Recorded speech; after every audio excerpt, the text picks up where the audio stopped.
Oi, pessoal, tudo bom? Eu sou José Carlos Pinto, professor titular do Programa de Engenharia Química da COP da Universidade Federal do Rio de Janeiro, falando com vocês aqui no canal Falando com Ciência, sobre aspectos do dia a dia da pesquisa que se faz nos institutos de pesquisa e nas universidades brasileiras.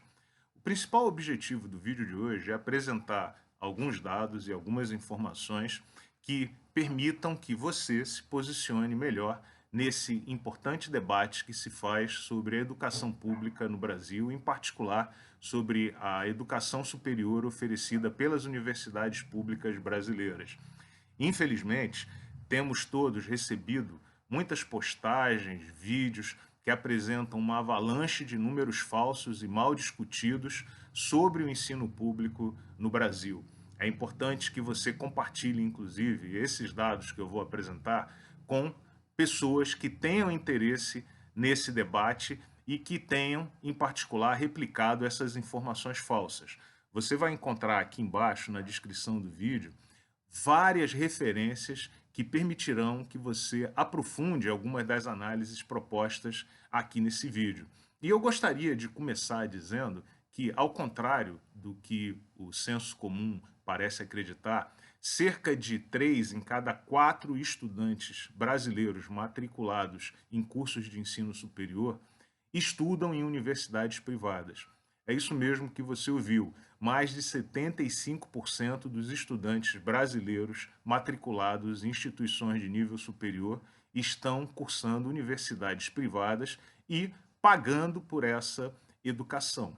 Essa informação, ela é muito importante e tem sido omitida de maneira proposital desse debate, porque ela mostra que a educação superior no Brasil, de fato, é privada. E isso coloca uma enorme pressão sobre as famílias brasileiras. Por quê? Porque a renda média das famílias brasileiras gira em torno de R$ 1.500 por mês, de toda a família, enquanto a matrícula em um curso de medicina numa instituição privada flutua entre R$ 3.200 e R$ 9.000 por mês. Em um curso de engenharia, entre R$ 1.000 e R$ 3.000 por mês, o que mostra que a imensa maioria das famílias brasileiras não teria condição de manter um único membro estudando um curso superior em medicina ou engenharia numa instituição privada. Isso dá uma medida da enorme importância da educação pública de qualidade de nível superior no país. Diga-se de passagem, essa não é uma invenção brasileira, esse é um consenso internacional. O artigo 26 da Declaração dos Direitos Humanos de 1948 estabelece que todos têm o direito ao acesso à educação de qualidade e que todos os governos têm que oferecer, portanto, cursos públicos e gratuitos de boa qualidade à sua população e garantir o acesso ao ensino a essas populações. Da mesma forma, dentre os 17 Objetivos do Desenvolvimento Sustentável, o objetivo número 4 diz que todos, independentemente de gênero, religião, ou seja lá o que for, têm o direito equânime de acesso à educação pública de qualidade em todos os países do mundo e que todos os governos têm que zelar por essa garantia. Portanto, o que nós vemos aqui é que os governos têm a obrigação e que isso foi consensuado, obrigação essa que no Brasil ela vem sendo apenas parcialmente atendida, dado que a fração do ensino privado é muito maior e muito mais expressiva do que do ensino público.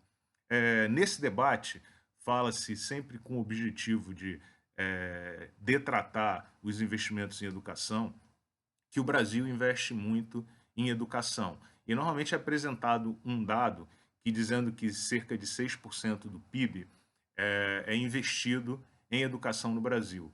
O que é verdade é mais ou menos a média do que se investe no mundo.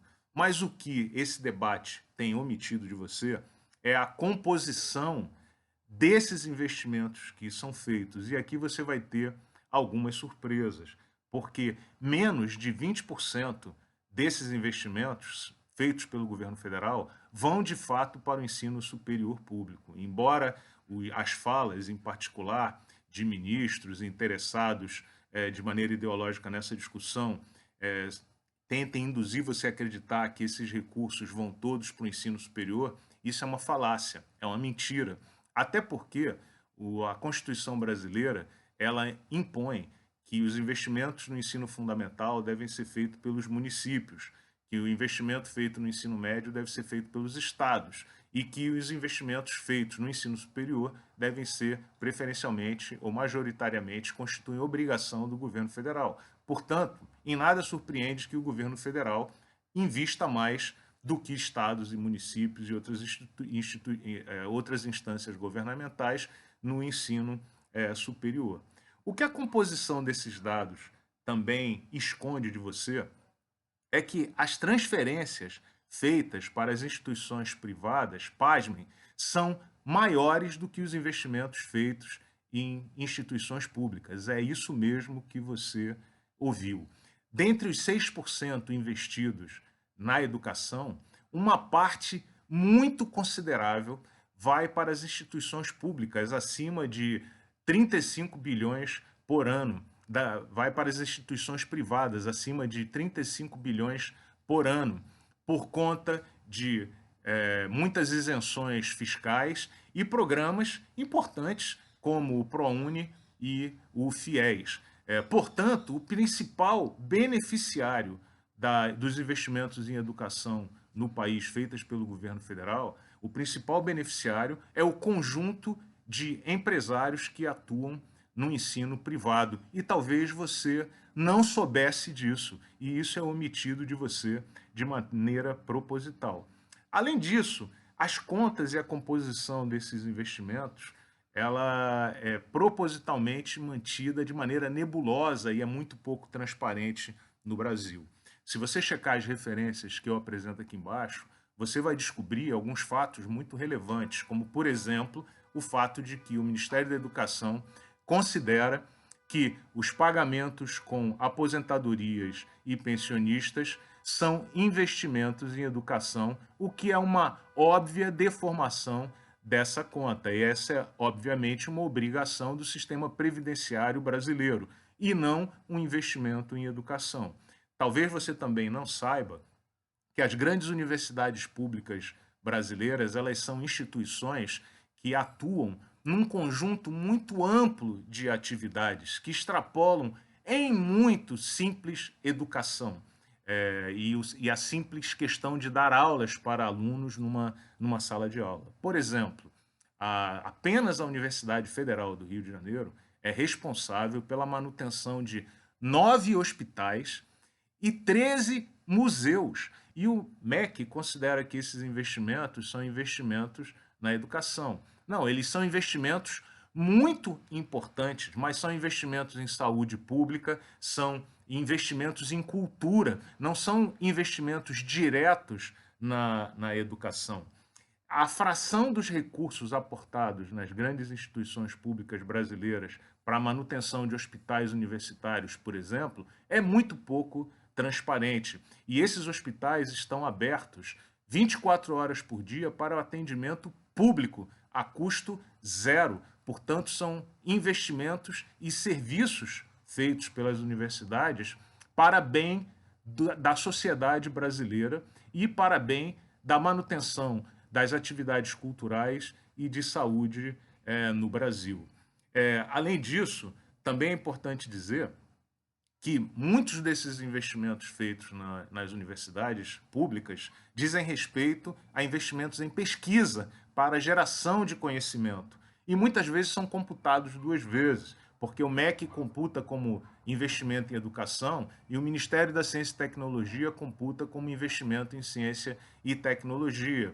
E gerar conhecimento é uma atividade muito cara, porque os laboratórios existem equipamentos de ponta, existem procedimentos sofisticados e, portanto, é claro que se esses investimentos forem computados como investimentos em educação, isso vai aumentar o custo individual por aluno que o governo federal investe no Brasil para a formação dessas pessoas de maneira deturpada. Enfim, é preciso que a gente abra essas contas de maneira mais transparente, porque as contas mentem para você, elas lhe induzem a acreditar que esses investimentos são feitos para a formação do aluno, quando na verdade esses investimentos são aportados para um conjunto muito mais amplo de interesses da população brasileira. Enfim, eu acho que esses dados são importantes para você, para que você entenda a importância do serviço público e a natureza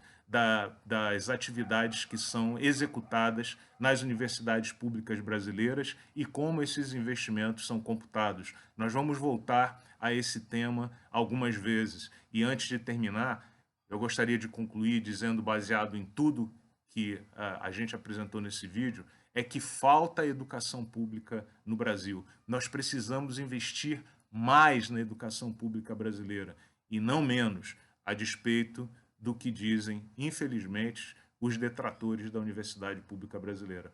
Um grande abraço e até o próximo vídeo.